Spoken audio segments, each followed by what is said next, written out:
Hello, hello, hello, and welcome to another episode of the Empowered Presence podcast, where brilliant women of color come to learn how to build their visibility, authority, and thought leadership without sacrificing authenticity. Today, we have a very special guest, Dr. Rhonda Alexander, and she's going to be talking to us today about the power of storytelling and how to craft a compelling brand story.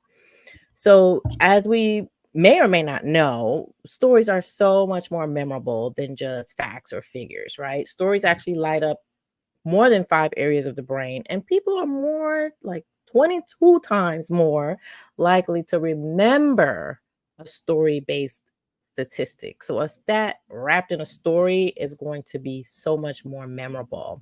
And so she's going to talk to us today about how we can craft these stories to really get people to pay attention. Okay. Absolutely. Let me tell you a little bit about our guest before we dive in, because y'all need to know who she is.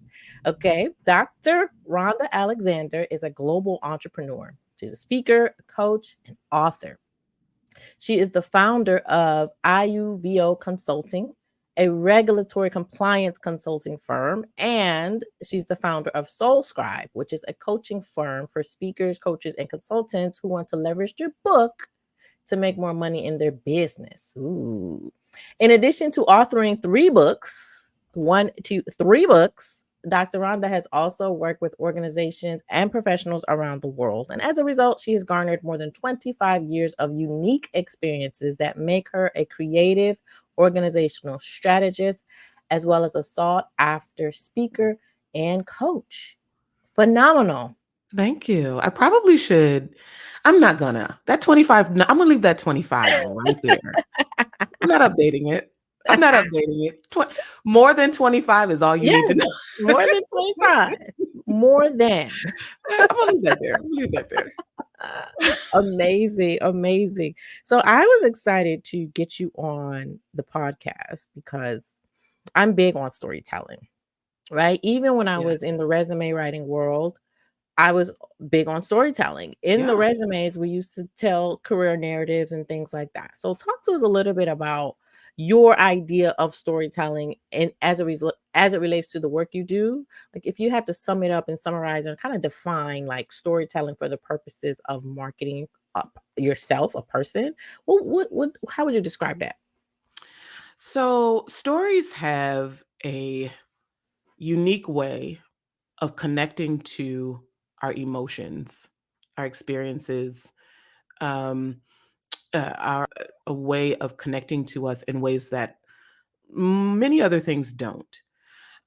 This is why when I do a talk, the first thing I do is I lead with a story. You're going to hear about my daughter. You're going to hear about my dog. My dog, he's a Yorkie, Sully. If you follow me on social, you know all about Sully because he's with the shenanigans. You're going to hear a story, or I'm going to put up something on the screen that we're going to talk about. And it may seem like it is way far away. Like, how am I going to talk about my experience with this crazy dog and teaching you about leadership or teaching you about entrepreneurship or talking about as a woman getting into your own business? Like, where is she going with this? So not only do I get your attention, when I start talking, first of all, I'm going to flash this picture, right, of this cute little dog.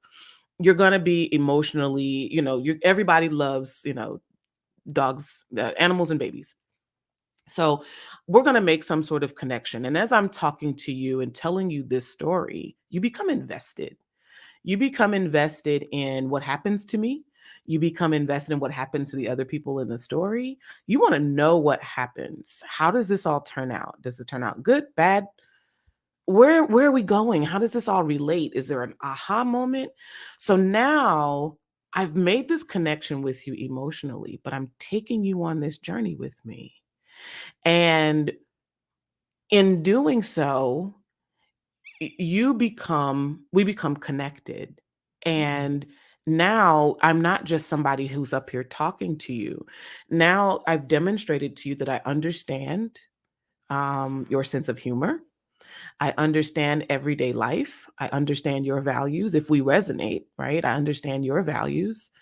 And that I might just have the answers to the questions you've been asking, right? So telling those stories go a very long way to really endear you to your audiences, to your prospective clients. That's how people get to know you're their person, through a really good story. Love Yeah. that. I love that so much. So then you said you start off with something like the dog. So how does the dog move into, because now you got me intrigued, right? How does the See? dog move into, I can help you brand and sell your book? What? So one of the things in my personal brand, one of the things is that I'm a mom. My daughter is 23, and I'm a dog mom. My Sully is 3, and one of the things that Sully did for me, we got him in 21. Sully, and for my daughter, we got him as an emotional support animal, and I had really struggled with anxiety and depression, as a lot of people did during COVID.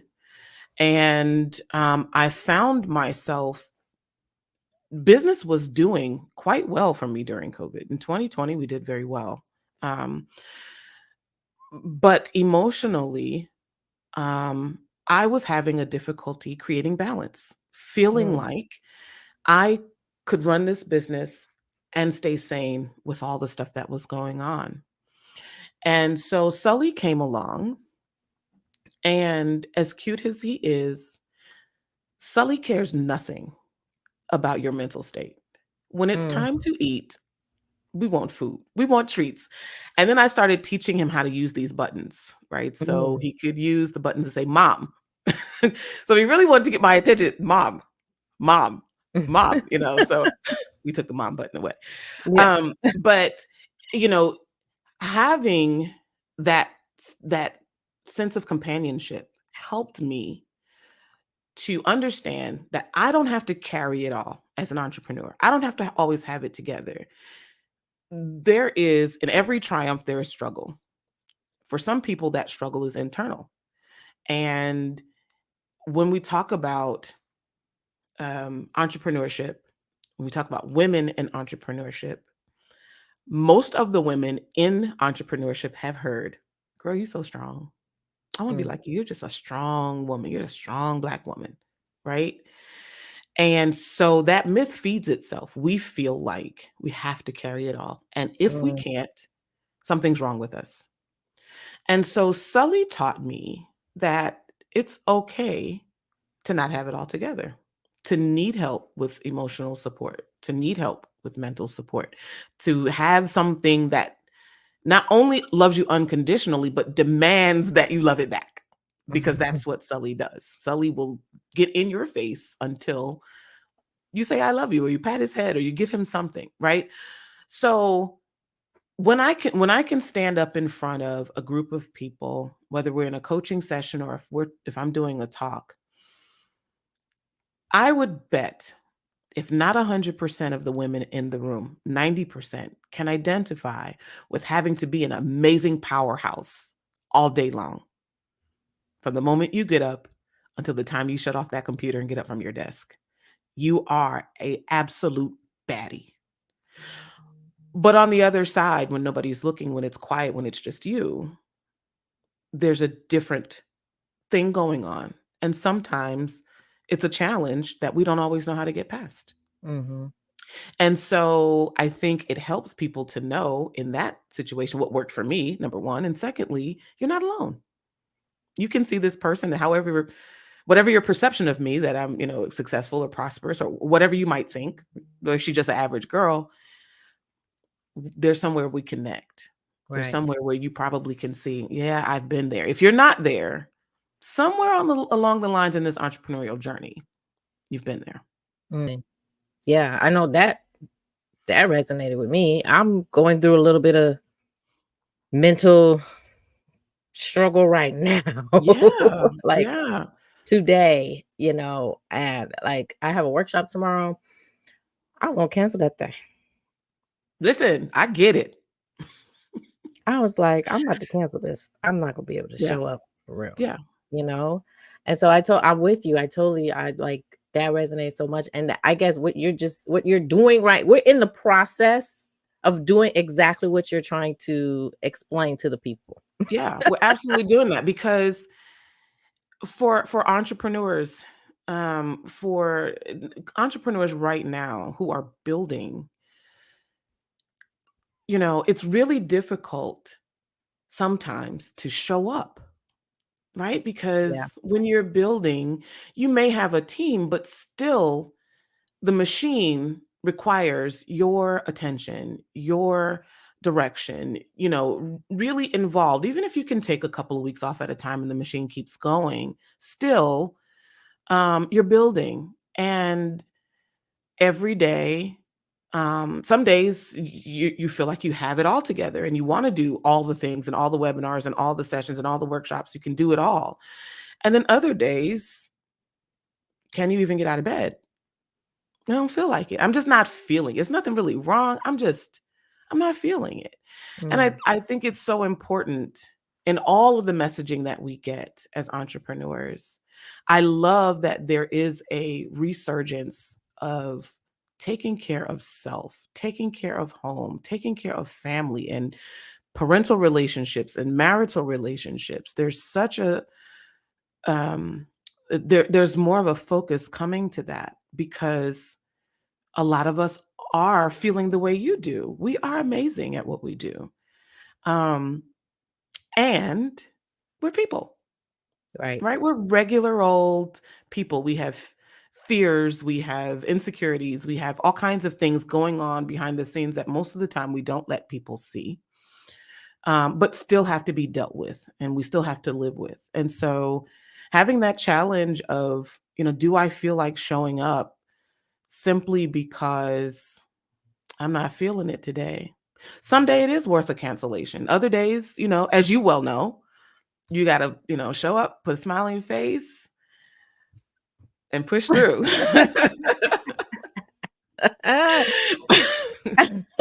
And I know this is going a little bit left, but I want to dive into this a little bit more because it's such a big thing, right? I had went live last month. Well, this month almost over. I'm already in May. Uh, Right, I had went live this month to talk about how we can still show up even though we don't feel like it. right, And I was talking about, of course, with the disclaimer of if it's at the cost of your mental health, if it's a right, health, physical health, right? There's certain things like it's a no. It's a right, right, hard no. right, right. But like what you're saying, like I just can't be bothered with it today. Hmm. For me, what keeps me going is my deep why, Right, right? My deep why. I like to call it deep why, not big why, because a big why can be like, I need $1,000,000. That's big, but like it's pretty shallow. Like what else? right. I just want So to be I yeah, rich. like no.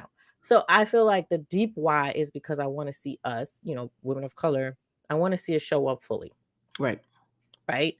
And so, all right, I don't feel like it, but I need these women to, right. so I'm gonna get up because I want to make that impact and I want to see, right? So, what would you say in determining which times it warrants it's a no, or all right, I'm gonna push through? What have you kind of used as your gauge to determine I'm gonna push through this or I'm not gonna be able to do it?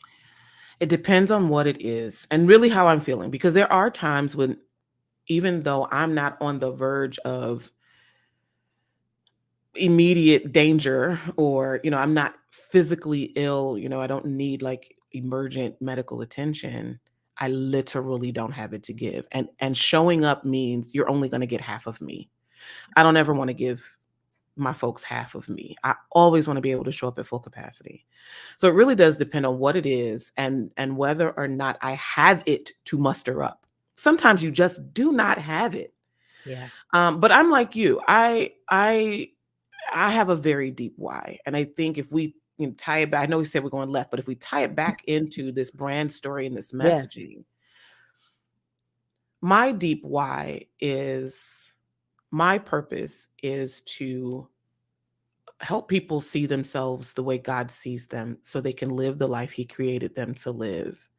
And so every day that I don't show up, somebody misses the thing they need to transform their life, to do the thing they're assigned to do. For Mm. me, it's a huge responsibility.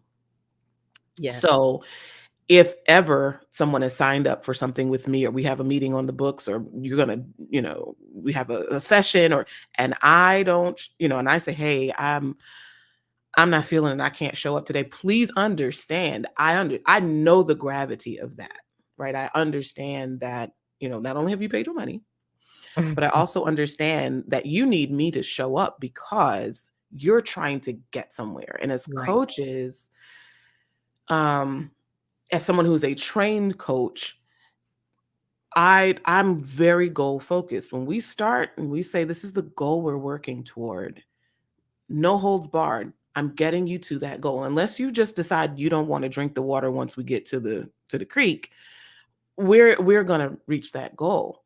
And so when it comes to showing up, when it comes to your messaging, when it comes to branding, there are times when you can't show up, or you show up by telling people, I'm struggling today. Mm. And I mean, I've done that. There's a live I did a couple of weeks, no, not even a couple weeks ago. Might have been last week. I showed up and I was just like, sometimes the path, the path to doing what you're assigned to do is paved with Legos and you're walking barefoot. Mm. Because that's really just how I feel today. Right. And so storytelling, authenticity, transparency, vulnerability all have a place in our brand story, in how we show up, when we show up, and when we feel like we can't. It's not always to run and hide and say, they wouldn't, I don't want anybody to know that today I'm flawed. I don't want anybody to know that I struggled to get out of bed today because I'm having a bit of depression, or, I couldn't do something because my anxiety was just a little wonky today. Like, sometimes people need to know that as the amazing person you are, entrepreneur, that you're just like me, that you struggle too. And I will tell you, it has helped me. I watch some of these $1 million coaches, and my Mm. coach, I have two coaches that help me with my sales and my business overall. Mhm. And they have together managed billions of dollars in accounts and worked with all, folks of all over. And I very much look up to them. And I can't tell you what it means to me to hear them say things like, you know, I was really struggling the other day, and, our conversation really lifted me. Or, I gave myself a break. I didn't feel like showing up, so I didn't. And then I go, oh, so you're not grinding yourself into the ground. Right. You're amazing. You're a $1 million coach. And okay, but you needed to take a break too. You got overwhelmed too. Okay. So there's space for that on this journey. And I think we help each other by not being afraid to share that as a part of our brand, as a part of that brand story. I'm a baddie, but I'm human. I'm just your girl, Doc Rhonda. I'm just your girl, Ro. I mean, whatever, right? Yeah. It's just me at the end of the day. And I think that really does help people, like when it comes to liking, knowing, and trusting. I think that helps. That's so powerful. That's so powerful because I even thought about writing a LinkedIn post today saying, I'm about to cancel this workshop, y'all. Here's why. Yeah. Right? But I love like what you're saying, that even people with huge, responsibility, millions and whatever, they too are just people. Just people. They get sniffles, they get colds, they got to go get haircuts. I mean, Yeah. they're just like us, right? They have the same thing. They just have gotten to a place that we are on our way to. Yeah. And so when we talk about the businesses that we're in, particularly as coaches, we're helping people get to a place that we either know how to get to or we've been there ourselves, right? And it does us no good, or it does them no good to think that all I've got to do is have the perfect offer, a smiley face, and the best pictures, and I'm a 7-figure coach. Or that I'm going to be a millionaire in 2 weeks because, I hired this one coach, and that I'm never going to have down days. I'm never going to have days or weeks or a month where I'm just like, screw it all. Right. I don't want to. People will tell you, as if anybody's watching, their entrepreneur, quitting is a daily. Oh yeah. It's like, I quit. And like, okay, well, I mean, I'll come back tomorrow, but today I quit. Like I'm absolutely over it. Um, and I think that sometimes the messaging that we're bombarded with all the time can make us believe that if we don't show up in our most perfect self, that we can't achieve very high levels of success. And that's simply not true. Every brand should include vulnerability, should include transparency. I don't, I'd prefer to know how you Right. failed.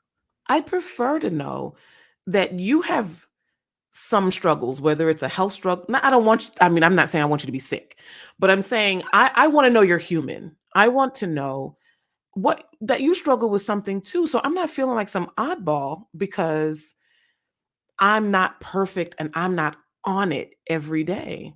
That I get exhausted, I get overwhelmed, and I want to know, how do you deal with Deal with overwhelm? it. How did you get to going from a solopreneur to an 8-figure enterprise, an 8-figure international enterprise? How did you do that and remain sane?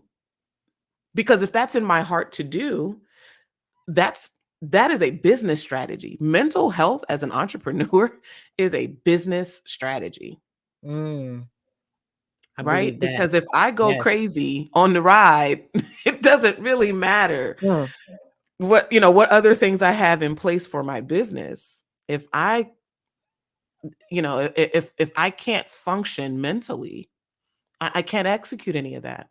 So it all really goes together. yeah, I'm with you.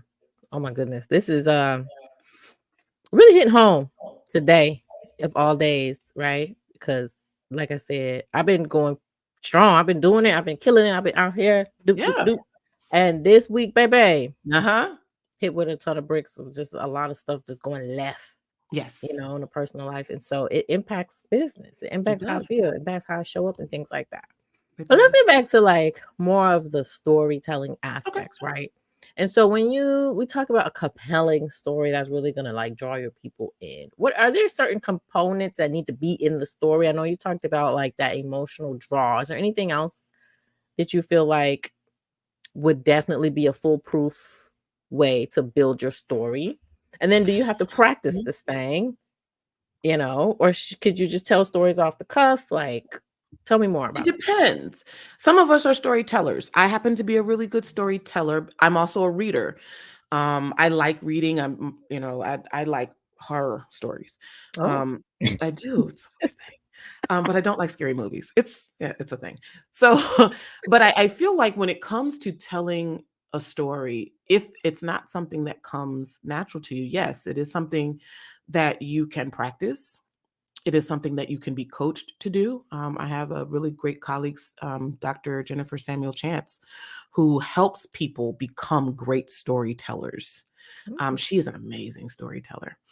And she helps if I can help you identify the story and help you to articulate it in a way that is interesting, to tell you, okay, these are the parts of the story that really are impactful to people. Mm-hmm. If you're not a storyteller, you work with someone like Dr. Jen, and she helps you to become kind of a griot, right? Where you're telling this story and people are sitting on the edge of their seats, and you're just passing wisdom down to them, or you're entertaining them, right? Because not every story has to be something serious. It can be hilarious. It could be something really, really funny. The secret to telling the story is finding where the emotional connection is. So it could be humor, as I said a second ago. It could be that this is the point that I'm making is X, and you would not believe how I got to this point, right? It was something very hilarious that happened to me. And so I've got you laughing, laughing, laughing, laughing, laughing. And before you know, wham, here comes the lesson. And you're like, I didn't see that coming, right? Mm. Because I just got you. You just thought I was up here laughing and having a great time. But the truth of the matter is, one of my mentors, he says, I was just getting you on the porch. I Mm. was just drawing you out from where you were and then come on in, come on in, come on in, so that I can hit you with this lesson, right? And so the story has to be compelling and interesting. If we're just talking about the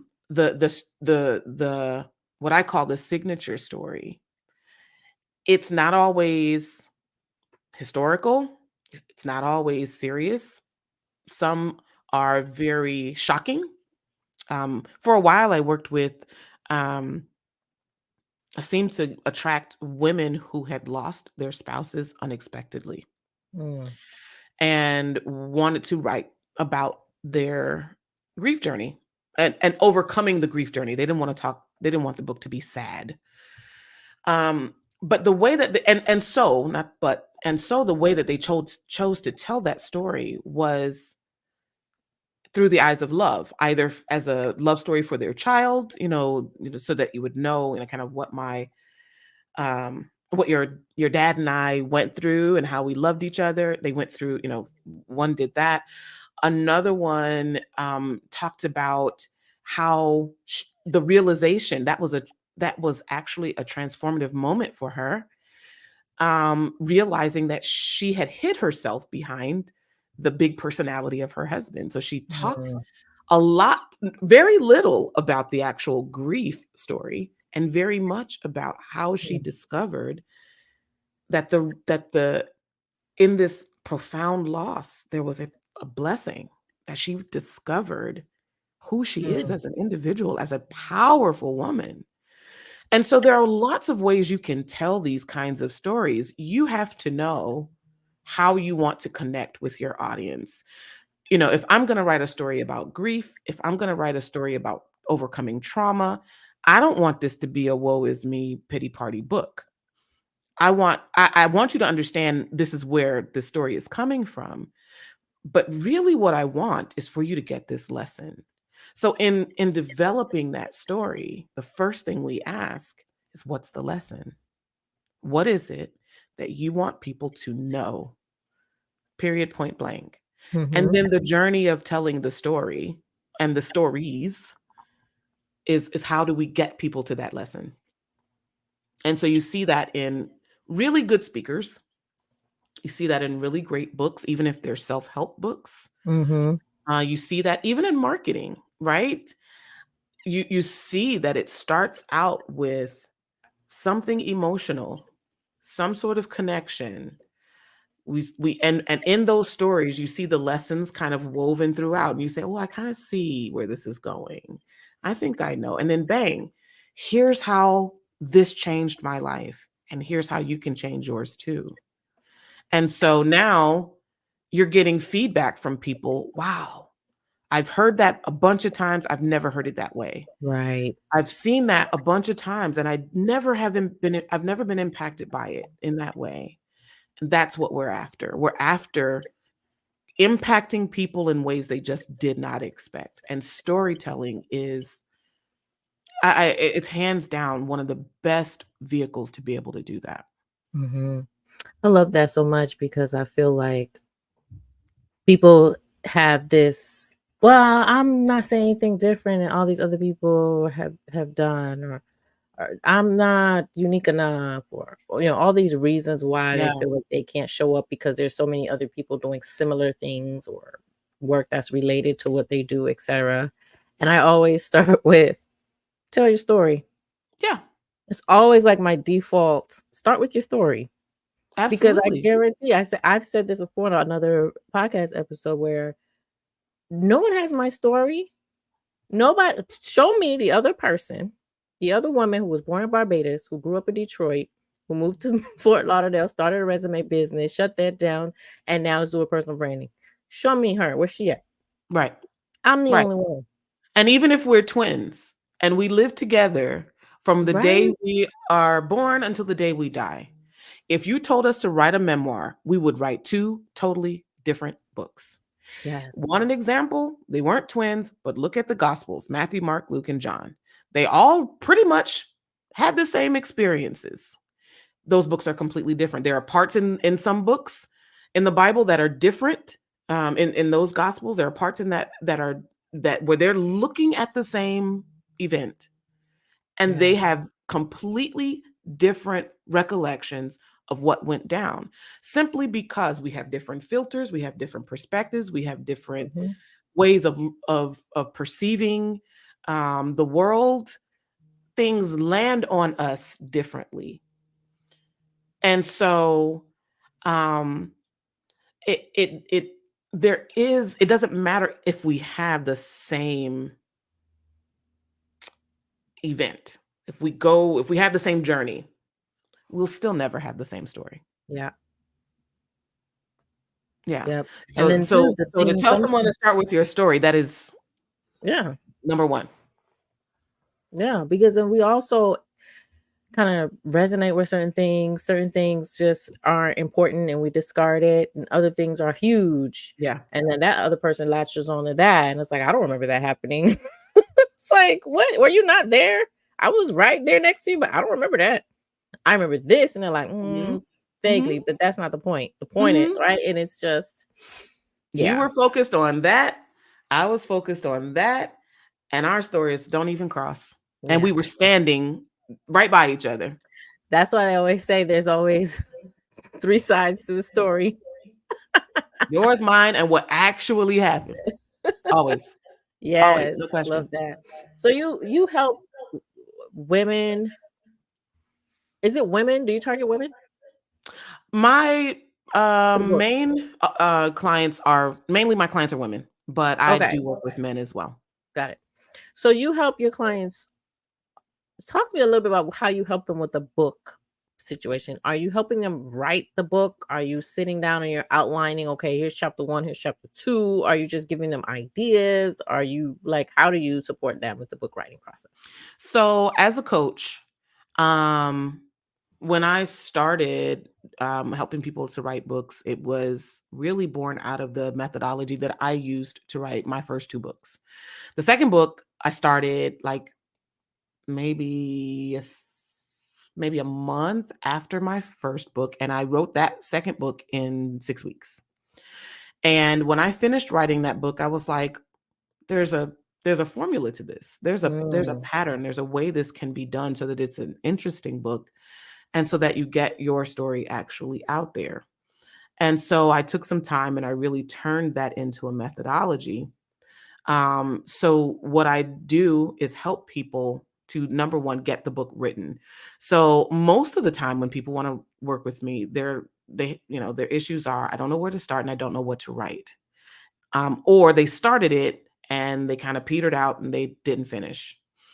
And so I bring them into my coaching world, and we sit down and we plan out how we're going to write the book, how, the mechanics, the logistics of it. And then I do support them as they write their outline. So I have, of course, templates and all of those things. But really what we do is we look at what are the stories that you need to tell in this book? How do they fit together? Where do they go so that they fit in the flow of the book? So then we sit down and we sit down and talk about how we can outline it. You really work through the outline. We come back. So I'm really kind of the guide. I'm not writing it for you.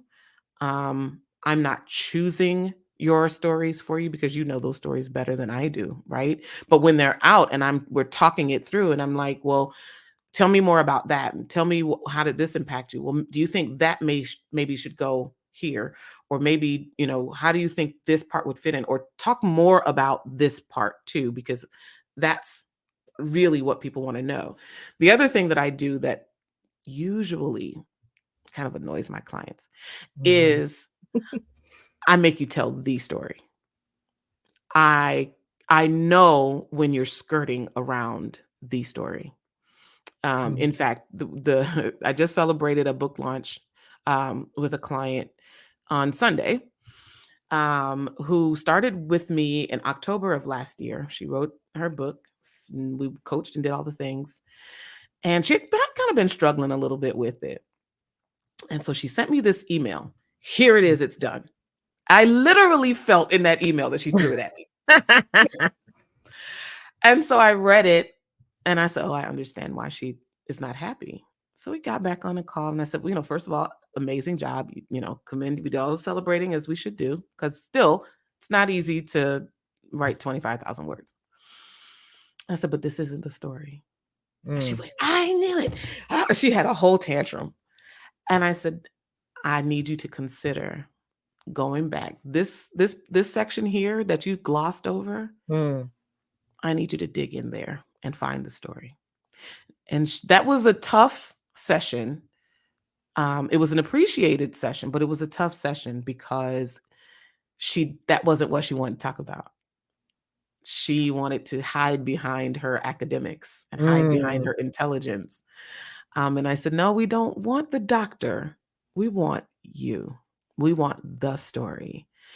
And so in January, she took a little break, and in January, she started back in earnest. And the book that she has produced is the book. It's called From the Couch to the Cross. And it discusses the intersectionality between therapy and being a Christian, being a believer. And that book she is proud of. It is impactful already. She just launched the book, but she's already been working with people using the concepts from the book. So that's one of the things that I'm able to do is really dig in and tell you this is the story that's going to be the one, and not let you get away with just kind of skirting over it.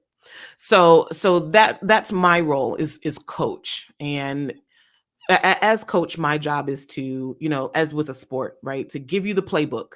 This is how we get this done. This is how we win this process. And then to cheer you on, work with you. You're on track. You're not on track. Let's do it. Let's tweak it. Let's try this. So I'm really steering you and guiding you to getting to your goals. Love that. And it's a couple of things. Funny you said that she wanted to hide behind her, degrees and whatnot. That's something I talk about too, because I feel like we get wrapped up in that stuff and that becomes our identity. And I'm like, Absolutely. no, that is a part. It makes up a part, but that's not who you are. Right. You're right. Doctor, this, mom, sister, daughter, all these hats, business owner, all these hats we wear. Because when you were born, you were somebody. You didn't have any of them hats. Exactly. So, and we learn to put them on. Yeah. And we never take them off. Right. And now we have like a mini identity crisis because once we strip that away, it's like, oh, I'm naked. Who am I? I don't know. Oh, no, it's not even a mini identity crisis. Like it's a whole meltdown. When my daughter went to college, so, I've been a single mom since she was a baby. I had help of family, of course, and people who loved me, but her dad and I split when she was very small. And dance classes, me. Homework, me. Extracurricular activities, me. It's everywhere. It's Rhonda and Maya. Rhonda and Maya. That's us, right? For 19 years, it was just us. Then I graduated with my doctorate in May of 19. She graduated from high school in June of 19, and then she went off to college. So I was no longer working on my doctorate, staying busy as student, and I was no longer mom. Mm. And all of a sudden, I didn't know what to do. What to do with yourself. Mm-hmm. Because I didn't have anything to rush her to. I didn't have any assignments to complete. Mm. I didn't know. It was like a complete rediscovery, not rediscovery. It was a complete discovery because my entire adult life, I'd either been a wife or a mom, right? So now it's just Rhonda. And I think that, again, talking about our story, that's important because nobody really, I think we're talking about it now that many of us are getting to this age. We're talking about it as we get into our 40s and Mm-hmm. we're talking about it more because we're having these experiences and we're becoming empty nesters, or we're part of this sandwich where we're taking care of older parents Mm-hmm. and still raising kids. Like, so, now we're talking about these things more. But in our story, in being able to share our story, a lot of that is self-discovery. And you'd be surprised at how much of that self-discovery takes place when you're writing your book. It Mm. really is a transformative experience when you take the time to look at all of the things that you've been through over your life, the life-defining moments, the pivotal decisions that you've made, the impacts and the consequences of some of those decisions, and how those have shaped you. And then you look at where you are today and you say, wow, even if I wanted to change something back then, what if that made me not the person that I am right now? Mm-hmm. Right? Like, what if I wasn't in an abusive marriage? Would I still be who I am, where I am? Right? You start to realize that, everything that has happened to me has equipped me to not only write this book and tell this story, but to be able to help other people who are where I was or who will be where I am. So it's very, very powerful, very, very powerful process to write this kind of book. Mm-hmm. Yeah. And so tell me a little bit more about the kinds of books, because we're talking, because the book you mentioned with the young lady who, had that throwing, the email Yeah. at Yeah. you or whatnot, you said it was about intersectionality, and like that doesn't sound personal at all. So Right. like, how do you infuse the personal story with the actual like teaching of concepts and strategies Mhm. and frameworks and things like Yeah. So, first of all, I only work with a certain kind of writer. So, I don't, if you're just writing a lead magnet or, just some random self help book to be able to, hawk at conferences, that's not my thing. that? I work with people who want to write the stories that they're assigned to write. For them, this is a calling, it's a life assignment. This is Mm, something that they have to do. And most likely they've been running from because lots of reasons. I won't throw shade at them today. But a lot of times they've been procrastinating because this is not just any work. It is a book that tells a side of them that many people may not know. And sometimes that can be a little scary. Um, and so when it comes to infusing that story, um, we look at, what is, like I said, the big lesson for her, the woman I was talking about before. It was having this deep daddy-daughter trauma and mhm, being a therapist and being a Christian. And how do you reconcile having, talking to people all the time, whether you're in ministry or whether you're in your practice, about how to heal from trauma, and you're carrying around trauma. And so when she first started writing the book, it really was kind of a how-to. It was real journally. mm, And she didn't really talk a lot about her journey through how she felt about him, how she, dealt with those feelings, how she transformed and where she is now. I said, you really turned the book to me. You're like, hey, if you have daddy daughter trauma, I've had it too. Here are some things you can do to fix it. Mm-hmm. Mm-mm. Yeah. Mm-mm. Right? I want to know your experience. I want to know, why did this transform you? Why is this your hill? Why is this the thing that you feel that you have to share with the world? And she knew that. She just needed a little bit of courage to dig around in that crate and to talk about some things publicly about how she felt and some of her experiences with her dad that she really had not expressed before. Mm-hmm. But it helped her to see how much she had grown. Once she got that out, she really could see that she'd grown quite a lot. And to see her, the way that she finished that manuscript versus the way she finished the first one, totally different things. She was proud of this one. She was excited about this one because she had finally kind of freed that message and that Mm-hmm. story. So it's not just, hey, here's how you can be better. You have it, I have it too. Here's how you can be better. It's, here's what happened to me. And this is why I thought something was wrong with me. And turns out there's nothing wrong with me. You might be feeling the same way. Here's what transformed me. And here's what I learned from that. And here's now what you can do if you want to triumph over this the way that I did. Totally Right. different book. So that's the approach that we take. We look at the solution based on your story and not just hiding behind the expertise, the Right. know-how. Yeah, we give it some more context. Love that. Love it. I think Yeah.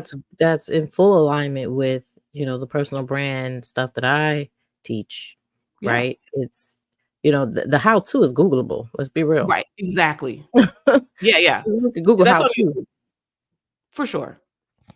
Yeah. For It's sure. really about how you now attach yourself to the journey Yeah. and allowing, like you said, them to see themselves in your story and resonate and connect and decide, you know what, you can help me because I know you understand.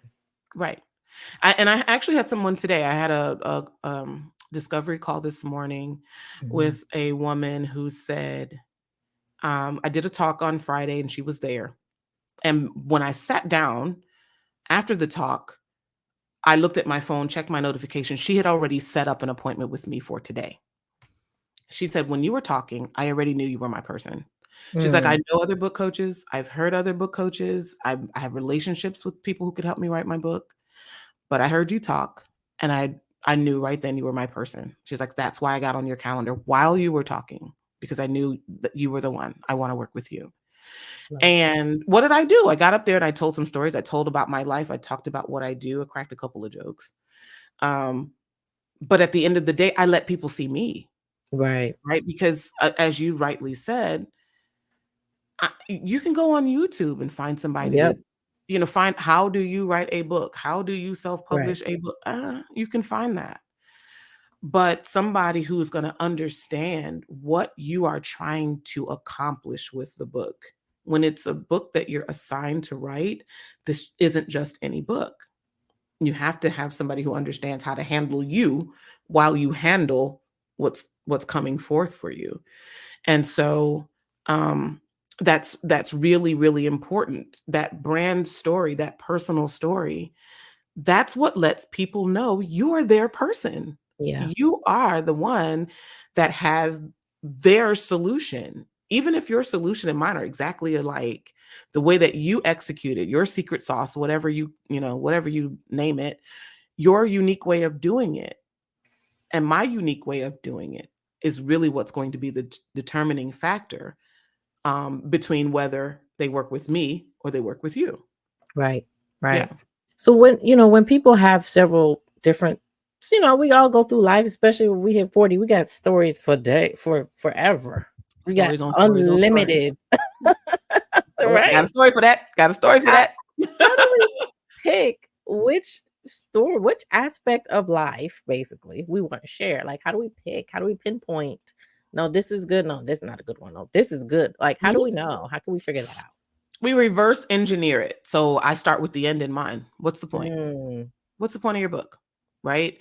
So if the point of your book is to help people understand how to get out of a toxic situation and become a six-figure executive or seven-figure coach or whatever, you want to talk about your rags to riches story. Okay, what are the stories that really are pertinent to that? Right? So the life story of getting your first dog when you were 6, and how he dragged you down the street that one time, that may be a great story for for one of your social media captions, but in terms of your book, maybe not. And so what we usually do is when we start with the end in mind, and then we start talking about, well, how do we want to break this up? How do we want to take people on this journey? And then we look at, well, what are the stories I want to tell? Am I going to tell one long story that I weave through the entire book? mm, Am I going to take lots of little stories and tie them together throughout the book? There are lots of ways you can do that. And for some people, it just depends, right? So remember, I said that I have people who wanted to write books as a result of having experienced the loss of their husband unexpectedly. Well, that's kind of one long story, right? Because you've got this mm, traumatic event that has happened, but along the way, there are stories that you want to tell. What actually happened. Like, you may want to share the moment. You may want to share what your relationship was like. You may want to share how you knew this was a lifetime love. Then you might want to share some information about how common it is for women to lose their spouses. There may be all kinds of information that you want to include, and so we brainstorm all of those things and we decide together, with you as lead, what do you think should go here? And sometimes they'll go, yeah, I'm willing to talk about that. No, I don't want to. Or, I say whatever you want me to say. I do what ultimately it's your decision as a writer, but I'm going to give you that feedback and say, hey, does this really push the reader toward this ultimate goal? If it doesn't, it's probably disposable. We can put that in another book, or we can use that as an anecdote for a caption when we're starting to advertise the book or talk about the book. We can yeah, use that story, but maybe it just doesn't go in your book. love that. Now, do you support with promotion of the books as well? Yes. So one of the things that I do, I tell people all the time, I help you take that $20 book and turn it into a Oh, $20,000 yes. program or a $200,000 salary, whichever you choose, or Hey. both.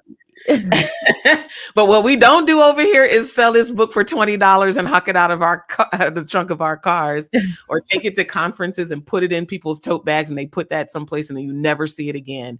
We don't do that. So I help people take those books and turn them into actual programs so that they're selling that book for $100 a copy, hundreds of dollars a copy, thousands of dollars a copy, so that they can decide, I want this book. They can decide the revenue that they want to make from the book, but really, because of the kind of people I work with, they're very big on impact. And so it doesn't do me any good to write this book and it sit on my desk, or write this book and it sit on your desk.